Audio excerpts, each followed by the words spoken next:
I can hear you. Hi, everybody. Good evening, everyone. My name is Manuel Perez.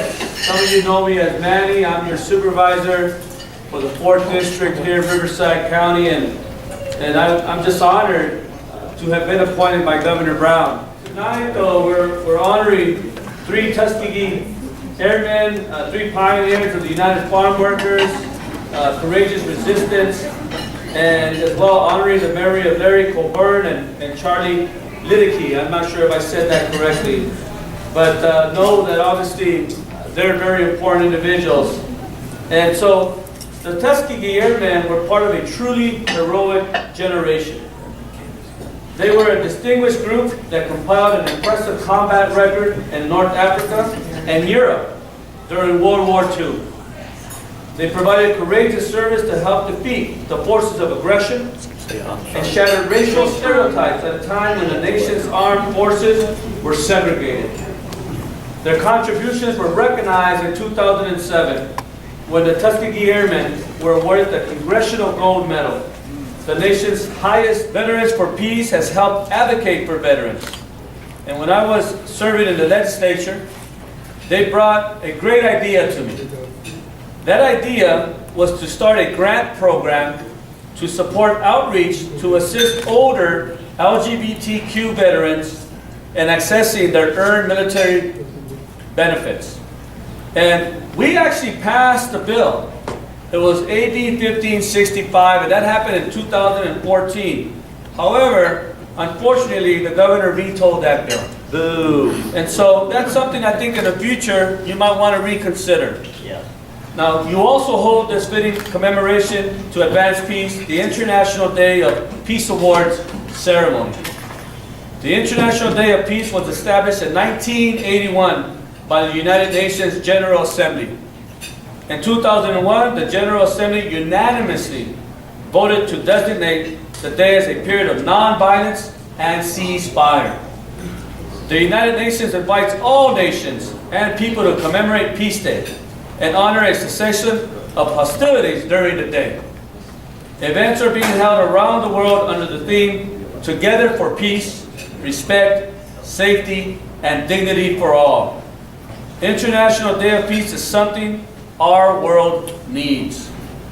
I was invited to speak. In the latter day of the law, no treasure tower exists, other than the figures of the men and women who embraced the Lotus Sutra.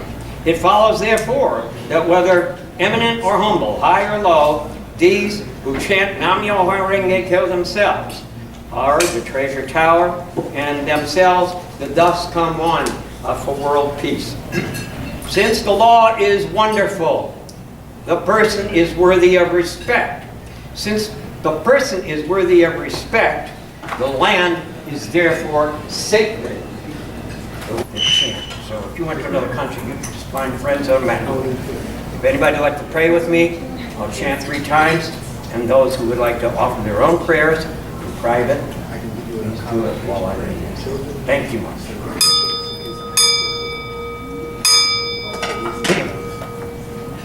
Nam-myoho Renge Kyo. Nam-myoho Renge Kyo. Nam-myoho Renge Kyo.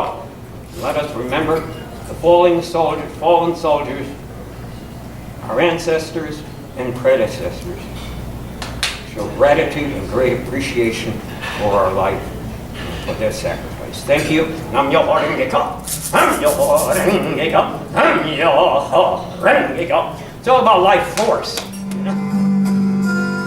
How many seas must the white dove sail before she sleeps in the sand? How many times must the cannonballs fly before they're forever banned? Well, the answer, my friend, is blowing in the wind. The answer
about the timing, but here we go.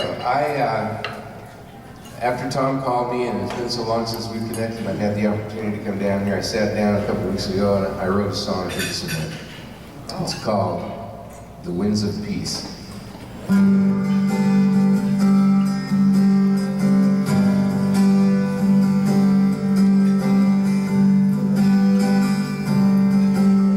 Start out as a child in the road, across the land we roam. Tests of life will bring us down, love will bring us home. We make our choices good or bad, wonder day by day, till we each forgive ourselves and accept the price we pay.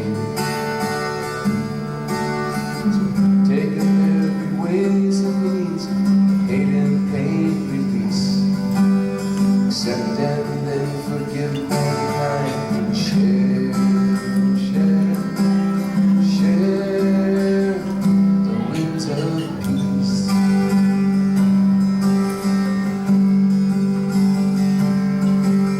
The wind blows in the thunder, and the wind blows in the rain. Sad hearts steal and plunder, their action causes pain. When the winds of peace do come, calm us to the bone. Pray mankind can share true love, love's action brings us home. To take up every ways and means that pain and pain release. Accept them and forgive mankind. Share, share, oh share the winds of peace.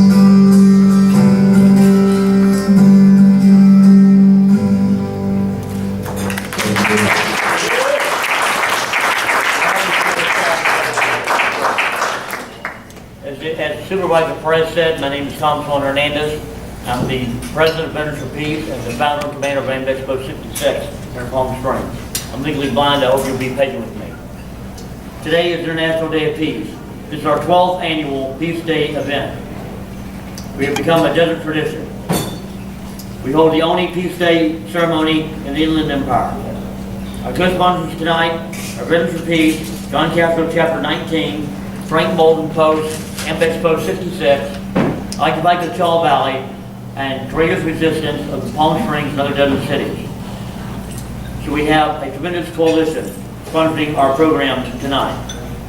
We expect our ceremony to last about an hour and a half. You enjoy the speakers and the work presentations. We ask that you not leave early.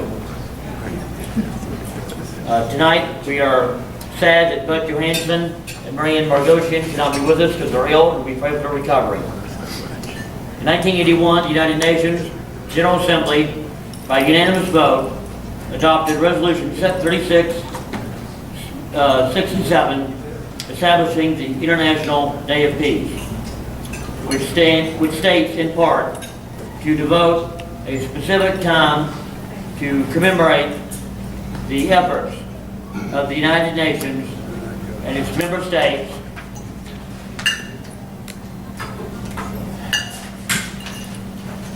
as well as the whole of mankind to promoting the ideals of peace and to giving positive evidence of their commitment to peace and in all viable ways. Peace Day provides an opportunity for individuals, organizations, and nations to create practical acts of peace on a shared day. Peace Day should be devoted to commemorate and strengthen the ideals of peace, both within and among all nations and people. Peace Day is also a day of ceasefire, personal and political. Take this opportunity to make peace in your own relationships, as well as in the larger conflicts of our time. Imagine what a world what a whole day of ceasefire would mean to mankind.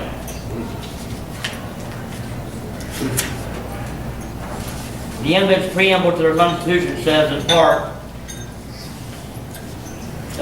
to promote the cause of peace and goodwill among the nations. And I think we're doing that tonight. We're achieving that peace tonight. I wanted to say that, and I know it's a little late because it's been over almost a year, but still, I'm still stunned by this. The presidential election last year, last November, was a shock to me, and elections have consequences. I was shocked by how much Russia influenced the outcome of our election. I'm dismayed that we're still using electronic voting machines that can easily be sabotaged to create a certain expected result, outcome. A few billionaires and multinational corporations spend so much money in our elections, and they have far too much influence in the outcome of our elections. I'm also upset by the process we use to elect our president. The president is the only elected office in the United States where the person who receives the most votes does not win. Most of the electoral college. Many brave men and women have died in our country's wars and conflicts in order to safeguard our democracy. In some ways, I feel like our elections process is dishonoring the men and women that died in uniform in our wars. Today is also the first peace day of the Trump era. The president has abolished DACA. So every day I worry that my husband will be arrested and deported. Every day I wonder, because Trump wants to decrease funding for my caregiver, to pay for my caregiver. My VE doctors tells me that the Choice Act has cut the budget of the VE hospitals. I've lived here in the desert since 1998, and every summer it gets hotter and hotter, yet Trump denies climate change. AMVET's Post 66 dedicated America's first LGBT Veterans Memorial, in which we honored the transgender service members that served in the military and died in our wars. Yet Trump wants to keep them out of the military. During the presidential election, and since then, since Trump took office, some hate groups have come out of the closet. They're marching on our streets and holding rallies. In my opinion, these things are harmful to our country. And it seems that the people are inspired to hate. They hated either Hillary or they hated minorities or progressives. And we know that hatred is unacceptable and it's the wrong motivation source for deciding who to vote for. I also want to say that what Joyce Silver said the other night, there's more of us than there are of them. And then I also want to say as a Christian that I pray for President Trump and his family and for their safety and their well-being. Often the first step toward achieving peace and reconciliation is the act of forgiveness. Father Canole said Sunday that when you forgive, you release a prisoner. And the first captive you release is yourself. So this time I just want to say, let peace prevail on earth and let it begin with us. Now, at this time, we'll have our next, I want to introduce Raimondo. The color of a man's eyes is of no more significance than until the color of a man's skin, is of no more significance than the color of his eyes. There will always be war. And this peace that we so much desire will always remain a fleeting illusion. Unfortunately, many of our dignitaries had to leave for other occasions tonight, but I would like you to introduce Peter Karlstrom from Dr. Ruiz's office. Just on behalf of the Congressman and the 36th District, we'd just like to commend the Tuskegee Airmen for their bravery and their heroism, and we're very grateful to share this occasion with you. Thanks. Other than that, we have one soon to be elected to our state senate, Joyce Hillman, and we will talk more about her later. We have two Tuskegee Airmen that are with us tonight. Lieutenant Colonel Robert Friend could not come because his daughter always drives him. He's very elderly. He's in his mid-90s. And she had property in Florida that was damaged by Hurricane Irma. And so she had to go to Florida to take care of her property. She could not drive him up here tonight. We have an award for him. But we want to have Daryl present awards to Master Sergeant Otis Biggers and Captain Rusty Burns. They're both local Tuskegee Airmen, and we're so proud of them to have them here tonight. And we want Daryl to present the awards, say a few words, and then let them speak.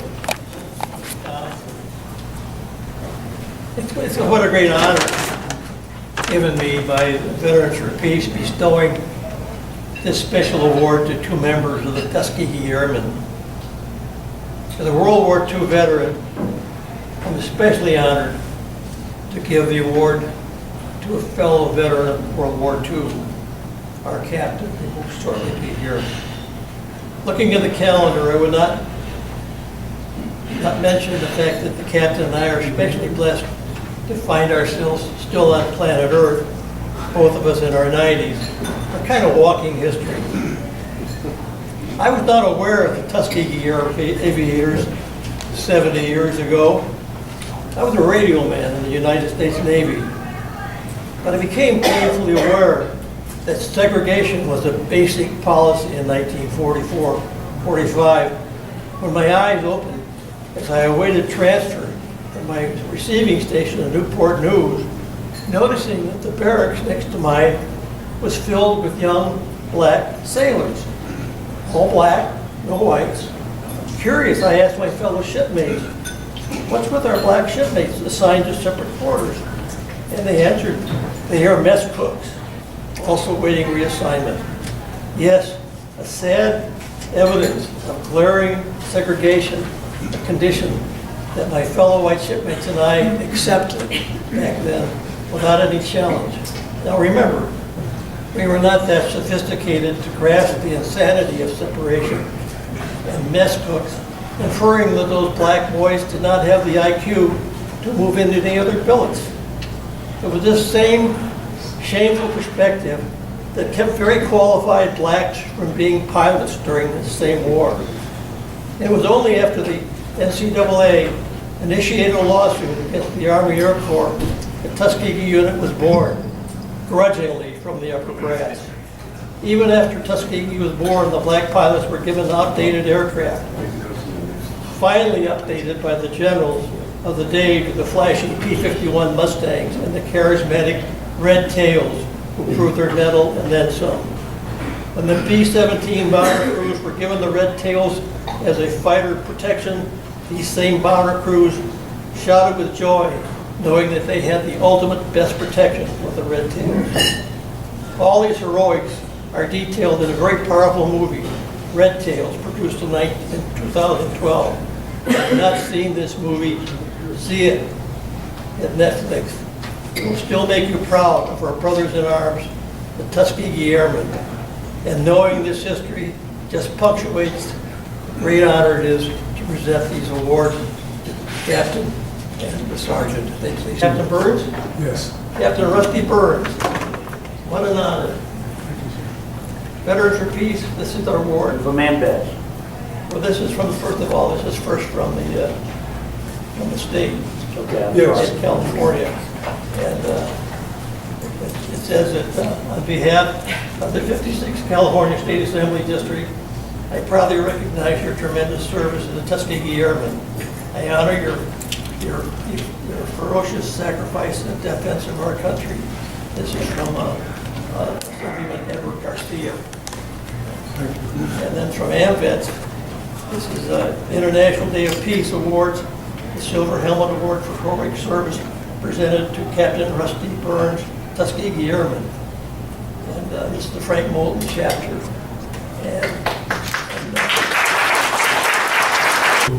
Persevered during World War II, graduated from Tuskegee Flying Service, and served themselves, distinguished themselves rather in the war. I accept these awards on behalf of all of them. I know much of the history was spoken here, and I wasn't back in here much, so I can't elaborate on any of it. But I thank you very much for the honor. What did you fly, Captain? What did you fly? I flew all the fighters. P-40, P-47, P-51, I even flew the B-25. You were a red tail on that. Yes, yes.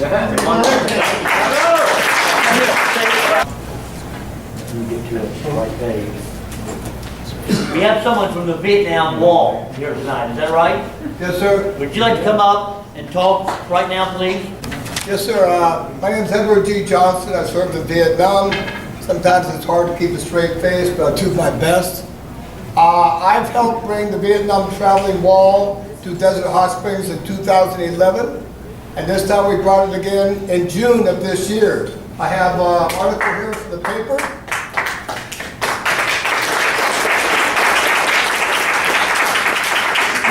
The wall represents it's a replica, half scale, the one in Washington, D.C. This one here is 256 of those that are still missing. Give a piece for that too. If you come and want to visit anything here, read the books that I have, please do, and read the article. But thank you again for letting me, being allowed for me to come and speak to you. I've been on. 3 pioneers of organic farm workers were recognized tonight. Union in Coachella in the late 60s and early 70s.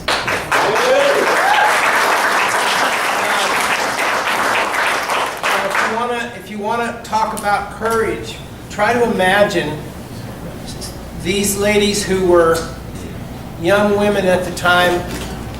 Clementina was 17 when she went to work in the office of the United Farm Workers Union in Coachella, and soon she began going out into the fields, talking to the workers at great danger to herself, bringing them out of the fields on strike. She went all over the state, to Salinas, to Delano. She was shot at, she was beaten, she was imprisoned in the state prison. Eventually Cesar Chavez urged her to stop working for the union long enough to get an education and become a nurse so that she could serve the farm workers in the healthcare field. Cuca was a worker in the fields in Coachella harvesting grapes alongside of her friend Maria Serrano, who couldn't be here tonight. These ladies organized the first contracts in the grape fields in Coachella. They stood up to the thugs that were brought in by the Teamsters Union, the state police. After these things happened, and they won benefits for the workers like bathrooms, basic things. They had no bathrooms, they had no water in the fields, they had no unemployment insurance, they had no daycare, they had nothing. And they summoned up the courage and the determination to win these things through long struggles. After all this was over, they went on, they organized in the community for better conditions in the housing. They organized to get daycare for women. They formed another organization called Líderes Campesinas, which addressed the issues of spousal support, spousal abuse and domestic violence. Because Cuca was telling me today, at that time, if a husband was home and he got drunk and beat up his wife, the police would go and tell the wife that she had to leave the house. And they turned that around so that now, the woman could at least stay home. And the man had to leave, but there was a very difficult situation.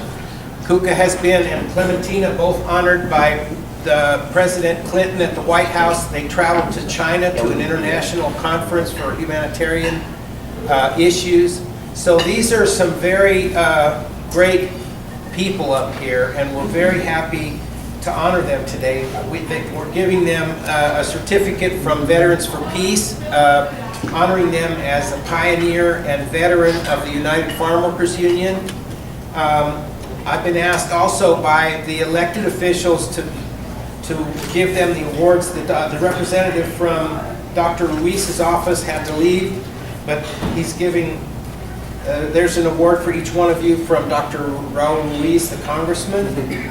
There's also an award here from AMVETS, the Veterans Organization.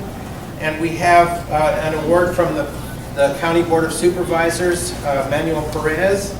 And these beautiful certificates here from Assemblyman Eduardo Garcia. So you've got a whole lot of beautiful people here. And this says, Clementina, we're ready to come out and strike again. We need help. They're working 4 seasons a year, facing every weather, okay? I seen them. They make it work when it's raining. They don't care. To bring us the food that we have in those tables right there when they cannot provide the food for themselves and their families. So, as I've been a fighter for human rights all my life, I can't stand injustices like this. I'm trying to remember myself we have to help me. I'm trying to rename one of the streets in Coachella after Cesar Chavez. And it has been so hard for me because I'm not too well educated. They had ignored me for 20 at the same time. Cesar Chavez was burying his people because they killed 5 farm workers just for coming on a strike. No one was convicted, not enough evidence. While I was still in prison, hopeless, they wanted to sentence me for 20 years. Because the farm workers that stopped the train, they were saying that if I were not being released from jail, no crops were going to go into the train. So all the charges came to me. She's an ordinary person, but nothing could be further from the truth. She's an extraordinary person, and she's led an extraordinary life. She's a cop's daughter from Philadelphia. She went to public school and state university and was the first to graduate from college in her family. She served as Chief Strategy Officer for the largest women's medical and mental health care clinic in New York City. Her devotion to healthcare evolved into senior healthcare and residential services. She became the CEO for a startup company that built a senior community welcoming to all, regardless of sexual orientation or gender expression. She went on to serve on many professional organizations and boards, speaking around the world, London and China, and she was in Beijing when Hillary said, "Women's rights are human rights, and human rights are women's rights." After a lifetime of extraordinary work advocating for vulnerable communities, Joy created the Courageous Resistance of Coachella Valley. She organized a group in January 2017 for seasoned advocates and first-time activists. It grew from 17 people in her living room to 1,700 members in 6 months. Together with other groups and individuals, the Courageous Resistance and its many sister groups have worked in coalition to accomplish many progressive actions in the Valley. Frederick Douglass said, "Power concedes nothing without a demand." Joy is our voice making the demand for justice, speaking truth to power. So Joy, please come up and tell us a little bit about what democracy looks like.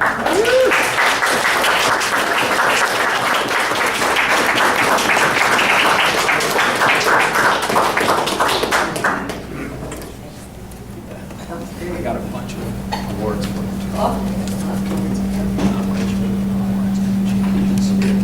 My name is Joy Silver. Thank you so much for this great honor. I am with the Courageous Resistance. And what are we resisting, you might ask? We are resisting injustice in all its forms. Today I want to take this moment to read these words shared on November 9, 1984 by Cesar Chavez in San Francisco. He said, "Once social change begins, it cannot be reversed. You cannot uneducate the person who has learned to read.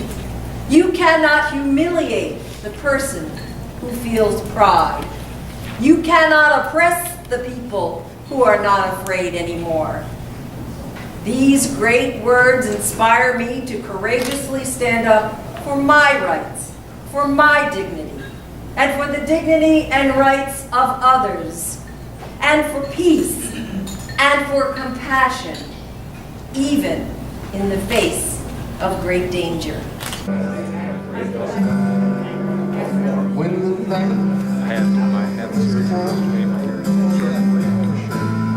light is dark and the moon is the only light we see. Rancho Mirage and life coach. I spent my military career flying B-52 aircraft.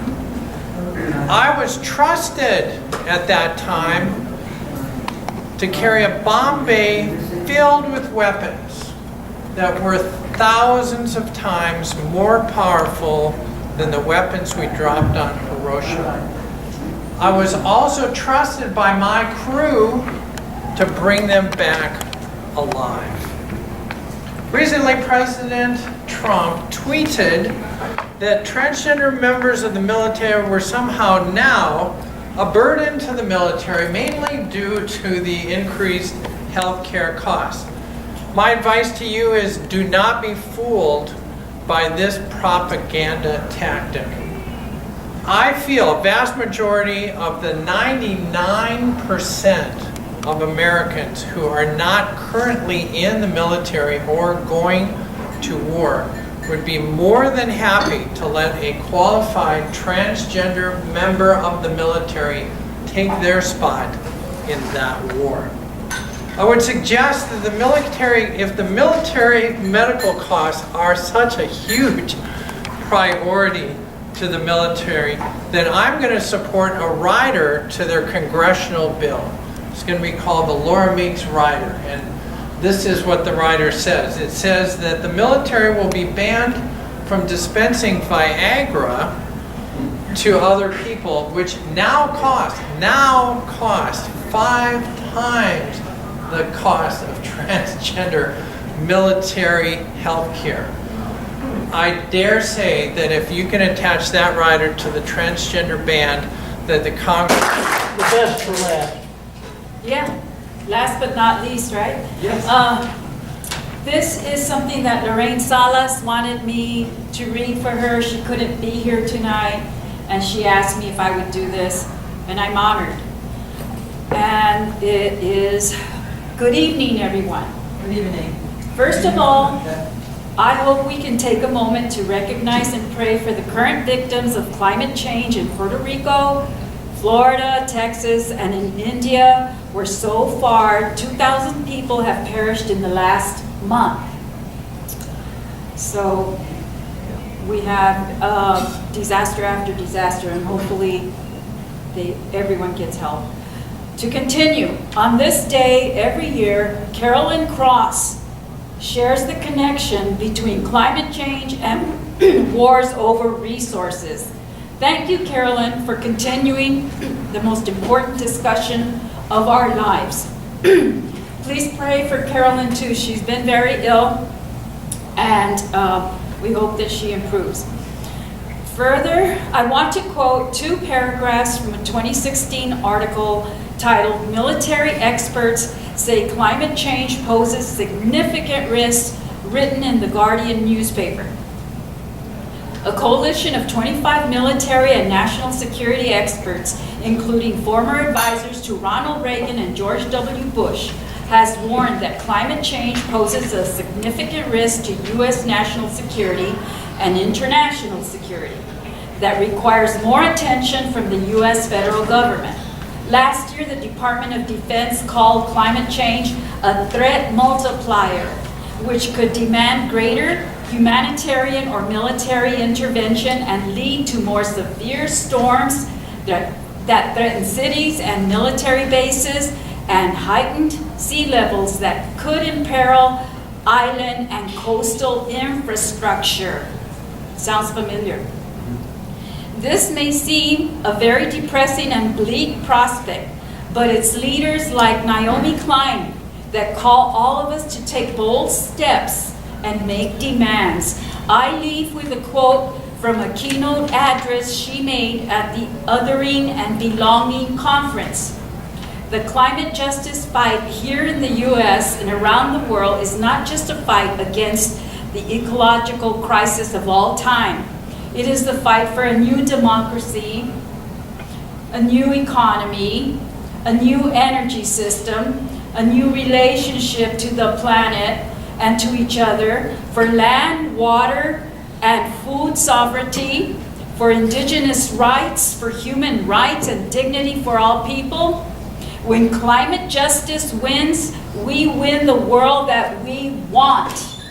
Let's be happy for International Day of Peace, but let's be the change we wish to see. Thank you.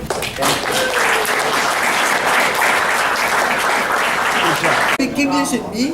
I showed up in my jacket.